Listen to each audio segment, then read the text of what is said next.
My name's Camilla Gooden. Um, Married to Paul Gooden, had 3 children, now have 4. Um, and Rex was our youngest out of 3 children, and he was a really healthy, vivacious, um, cheeky little boy, nearly 2, and picture of good health, literally. Only been to the doctors for routine vaccinations. It was my older son that was prone to colds and coughs and going on antibiotics. And the week Rex passed away, no, nothing out of the ordinary at all. But my older son was feeling poorly, and I picked him up from school, from nursery early, and he was pretty much under the weather with the virus. And Rex came down on the Friday night. Actually, not even with a slight temperature. I mean, just hot and bothered, really, in the middle of the night. So we brought him downstairs. He was really beside himself, crying, which was unusual for him, but I suppose not really for toddlers. But he wouldn't sit still until both of us, Paul and I, were with him. In the end, we found comfort just literally lying on the sofa, with his arms wrapped around us. And we've never done that with any of the kids. So the poignance, looking back on that time together, is quite extraordinary, really. And then the next morning, busy household, people had to get to ballet, but my older son was still a bit poorly, so I rang the out-of-hours doctor. It was a Saturday, and Rex was on my lap, and I said, I think the younger one might be coming down with it as well, because he was up in the night, just restless, but he hasn't got a temperature. And she said, well, we'll see the older one, but just let us know how you get on with the little one, but there's no point bringing him in now. So I went to take the older one to the doctors, and meanwhile my husband put Rex to bed. He'd been jumping off the sofa pretending to be Buzz Lightyear 2 minutes before, so he was absolutely fine.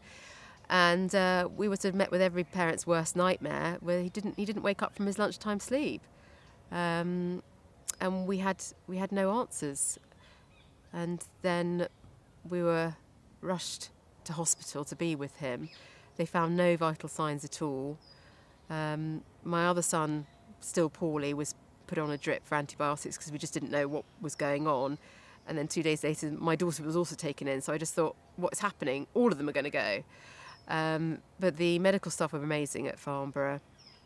And they did warn us. He said, sometimes these things happen. You might not get any answers. Nothing has come up at all with what's wrong with him. And that was it, really. Complete shock. No man's land. Didn't know what happened. One minute you've got a healthy little boy running around, the next minute he's gone. My daughter was with my mum and my sisters, and my son was in hospital. We had to bring him, because he was at home, we had to bring him to hospital. I think he was 4 at the time, and an uncle came to look after him, and he had a temperature, so they were sort of monitoring him. And then we were all discharged later that evening. Obviously we had to leave Rex there.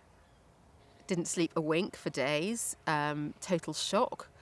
I haven't got a bad word to say about the service that the hospital gave us. We were allowed access to see Rex in a chapel of rest. The lady would come in specially so that I could visit him and read him bedtime stories. But there was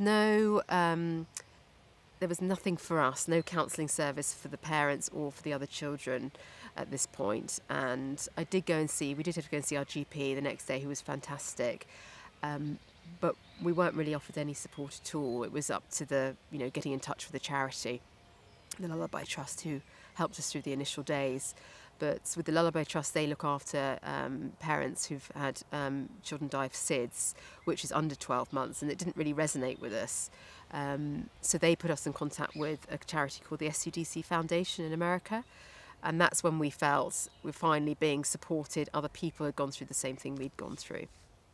I think that time I had, those 3 days of being able to go back to the hospital and read him his favourite stories and touch him. I couldn't physically hold him, but I could touch him and spend as much time as I wanted with him. That was a nice. It helped me a lot. I mean, I would have liked to been able to see him after his post-mortem, but that wasn't to be. But when I look back at who I was then, I know even then I needed to find something positive in it. I wanted to do something positive, because I would think I would have just stayed in bed all the whole time and just cried. Now I think it doesn't get, it's different. It's like a wave. It's like there's a waves, there's constant ebbs and flows, and it's a journey. And some days are good, some days are bad. And I mean, for example, the other day I was having a really bad morning, and I had been crying, and my daughter said, "Mummy, are you all right?" And I said, "I'm just having a bad day. Don't worry about it. I'm having a bad day." She said to me, "Yeah, but you don't always have bad days, Mummy. So that means tomorrow will be a better day." And it was so true that, after a bad period, always a good period is going to come, and you've just got to expect good, bad, good, bad, good, bad for forever. Unfortunately, your life is changed forever. It's just learning to live a new life, I suppose. And I think reading audio books, and this quote has helped me beyond measure, actually. And it's if I can remember it correctly, we are eternal beings having a temporary human experience. So that's implying that we're never really born and we never really die. We're just having this temporary experience, which helps me believe that I was with Rex before this life and I'm going to be with him again afterwards. And I've got to make the most of this life and do something good. And it's an opportunity. It's horrendous, but I can make something good out of it at the end of the day. I'm hoping. But that's true. That saying, I think it was Wayne Dyer. Have you read any of his things? He doesn't live. He's not alive anymore. But when I read that, it just all fell into place. I had Rex's chart read, and it said, without doubt, he was to have a short, impactful life that was coming to trigger change.